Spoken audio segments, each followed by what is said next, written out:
Arthritis అంటే ఆర్థ్రోస్ అంటే joint, ఐటిస్ అంటే inflammation of the joint. Arthritis మన తెలుగులో చెప్పుకోవాలంటే కీళ్ళ వాతం. ఇప్పుడు కీళ్ళ వాతం అనేది అది డిజీజ్గాను చెప్పుకోవచ్చు, డీజనరేటివ్ అంటే ఏజ్ రిలేటెడ్ దీని కానీ చెప్పారు. Primary arthritis, secondary arthritis. Primary ఆర్థరైటిస్లో మళ్ళీ ఏజ్ రిలేటెడ్ అంటే వయసు రీత్యా మనము ఈ మోకాళ్ళు కానీ భుజాలు కానీ అరిగిపోయి జాయింట్ పైన ఉన్న కార్టిలేజ్ పొర పోవటం వల్ల డైరెక్ట్గా బోన్కి రాపిడ్ రావటం వల్ల వచ్చే నొప్పి, ఆ అరిగిపోవటం వల్ల వచ్చే ఇబ్బందులు, ఇన్ఫ్లమేషన్, అది ఆర్థరైటిస్, ఆస్టియో ఆర్థరైటిస్ అంటాం దాన్ని.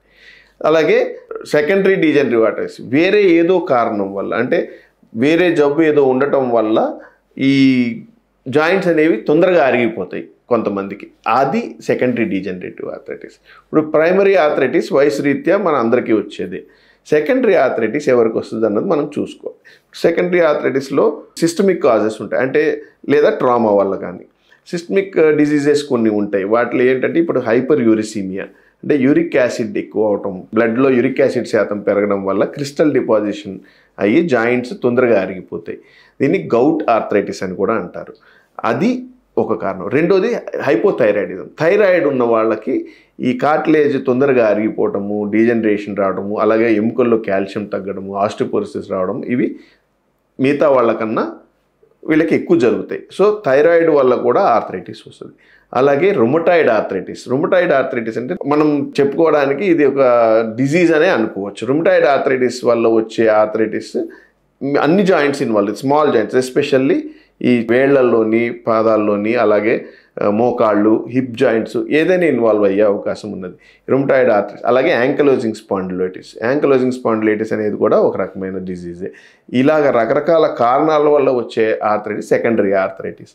వీటికి ప్రైమరీగా ఆ ఉన్న జబ్బుకి ట్రీట్మెంట్ చేసుకుని తర్వాత అరిగిపోయిన జాయింట్స్కి తర్వాత ట్రీట్మెంట్ చేసుకోవాల్సి ఉంటుంది.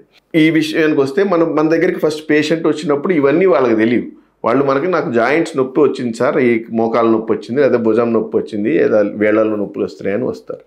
అలాంటప్పుడు మన బాధ్యత ఏంటంటే అది ఎందుకు వచ్చింది, దానికి వచ్చిన కారణాలు ఏమిటి, ఓన్లీ వయసు రీత్యా అరిగిపోవటం వల్ల వచ్చిందా, లేదంటే ఈ వెనకాతలు ఈ ప్రాబ్లమ్స్ ఏమైనా ఉన్నాయా, రియాక్టివ్ ఆర్థరైటిస్ ఏమైనా ఉందా. ఈ రీసెంట్గా చాలామంది మా దగ్గరికి, సార్ నాకు మొన్న వైరల్ ఫీవర్ వచ్చింది సార్, ఈ 2 వారాలు అవ్వగానే నాకు మోకాళ్ళు 2 వాచిపోయింది. దీన్ని రియాక్టివ్ ఆర్థరైటిస్ రియాక్టివ్ సైనోవైటిస్ అంటాం. అంటే వైరల్ ఫీవర్ కానీ, టైఫాయిడ్ కానీ, ఇలాంటి ఏదైనా జ్వరం కానీ ఏమన్నా వచ్చి తగ్గిన తర్వాత కొంతమందికి అది జాయింట్స్ కూడా ఎఫెక్ట్ అవుతాయి. దాన్ని రియాక్టివ్ సైనోవైటిస్ ఆర్థరైటిస్ అంటారు. అవి ఏంటంటే స్వతహాగా మందులతోని, కొంచెం ఎక్సర్సైజెస్తోని తగ్గిపోతాయి over a period of time. వాటి గురించి పెద్ద భయపడాల్సిన అవసరం లేదు. రెండోది ఏంటంటే ఈ కారణాలు వెతుక్కొని వీటికి ట్రీట్మెంట్ చేసుకోవాలి. యూరిక్ యాసిడ్ ఎక్కువ ఉంటే దానికే యూరిక్ యాసిడ్ తగ్గించడానికి మందులు పెట్టుకోవడం, కొంచెం నాన్ వెజ్ తినద్దని మనం సలహా ఇవ్వటము, అలాగే థైరాయిడ్ ఉన్న వాళ్ళకి థైరాయిడ్ ట్రీట్మెంట్ చేసుకోవటం. రుమటాయిడ్ ఆర్థరైటిస్ ఉన్న వాళ్ళకి స్పెసిఫిక్గా దానికి యాంటీ రుమటాయిడ్ డ్రగ్స్ అని ఉంటాయి.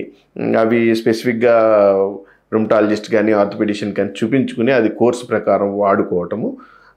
అలాగే యాంకలోజింగ్ స్పాండిలైటిస్ కూడా ట్రీట్మెంట్ ఉంటుంది, అవి చేసుకోవాలి కంపల్సరీగా. ఇమ్యునోథెరపీ అవి తీసుకోవాల్సి ఉంటుంది. అవి చేసుకున్న తర్వాత కూడా జాయింట్ పాడైపోతే ఏం చేయాలి, అది నెక్స్ట్. ఇప్పుడు జాయింట్ పాడైపోయేది స్టేజ్ వైజ్గా అయితే స్టేజ్ 1, స్టేజ్ 2, స్టేజ్ 3, స్టేజ్ 4 అంటాం. అంటే కొంచెం అరిగింది, లేదా ఒక మోడరేట్గా, లేదా 3/4 అరిగిపోయింది, లేదా కంప్లీట్గా పాడైపోయింది జాయింట్. అంటే మనం ఎంత అరిగిపోయింది, ఎంత సర్ఫేస్ ఆఫ్ ద జాయింట్ పాడైంది అన్న దాని మీద ఈ స్టేజింగ్ ఉంటుందన్నమాట. దాని ప్రకారం మనం ట్రీట్మెంట్, దీనికి ఎక్స్రే, స్కాన్స్ ఇవి తీసుకుని ఎంత అరిగిపోయింది అనేది నిర్ధారించుకుని దాని ప్రకారం ట్రీట్మెంట్. స్టేజ్ 1, స్టేజ్ 2 లోపల ఉన్న వాళ్ళకి ఎక్సర్సైజు, అలాగే కొన్ని cartilage regenerative drugs, collagen drugs అంటాము, అవి పెట్టుకొని గ్లూకోజామైన్ ఇలాంటివి కామన్గా అవైలబుల్ ఉన్నాయి బయట. కొంచెం ఆయింట్మెంట్ లాంటిది ఏమైనా రాసుకుని టాబ్లెట్స్ వేసుకుని రెగ్యులర్ ఎక్సర్సైజ్ చేసుకుంటే ఈ స్టేజ్తోనే చాలామందికి ఆగిపోతుంది. నెక్స్ట్ స్టేజ్కి వెళ్ళిపోయిన వాళ్ళకంటే ఇంకా కొంచెం ఎక్కువ అరిగిపోయిన వాళ్ళకి నెక్స్ట్ స్టేజ్లో ఇప్పుడు జాయింట్ డిఫార్మిటీ ఉంటే కనుక, అంటే వంగిపోవటం అట్లా ఏమైనా ఉంది, ఇంకా యంగ్ ఏజ్ ఉంది అంటే కరెక్టివ్ ఆస్టియోటమీస్ అంటాం. అంటే వాల్గస్ ఆస్టియోటమీ అంటే కొంచెం బోన్ని కట్ చేసి దాన్ని స్ట్రెయిట్ చేసి ప్లేట్ వేసి కొన్నాళ్ళు దాన్ని ప్రివెంట్ చేయొచ్చు. అలాగే పూర్తిగా అరిగిపోతే ఏం చేయాలి, పూర్తిగా అరిగిపోతే ఏం చేయాలంటే ఇంకా జాయింట్ రీప్లేస్మెంట్ ఆపరేషన్ చేసుకోవటం మొత్తం. అది కూడా పెయిన్ ఎక్కువ ఉండి మా దగ్గర పేషెంట్, ఇప్పుడు మీరు అడగచ్చు అందరికీ జాయింట్ రీప్లేస్మెంట్ అవసరమా అని. అందరికీ అవసరం లేదండి. స్టేజ్ 1 స్టేజ్ 2 ఉన్న వాళ్ళకి మేము ఎవరికి చెప్పము. స్టేజ్ 3 దాటిపోయి స్టేజ్ 4కి వెళ్ళి అలాగే పేషెంట్ మా దగ్గరకు వచ్చి డాక్టర్ గారు ఇలాగ నాకు నడవడం, ఇంట్లో పని చేసుకోవడం కూడా నాకు ఇబ్బందిగా ఉంది, మోకాళ్ళు అరిగిపోయినాయి పూర్తిగాను అన్నప్పుడు మాత్రమే జాయింట్ రీప్లేస్మెంట్ ఆపరేషన్కి మనం వెళ్ళడం జరుగుతుంది. సో ఇవి స్టేజ్ వైజ్గా జాయింట్స్కి చేసుకునే ట్రీట్మెంట్. మీరు తీసుకునే అదే మందులు, అదే నాణ్యమైన మందులు, కానీ సగం ధరకే. అవును, మెడ్ ప్లస్ బ్రాండ్స్ పై 50 to 80% తగ్గింపు.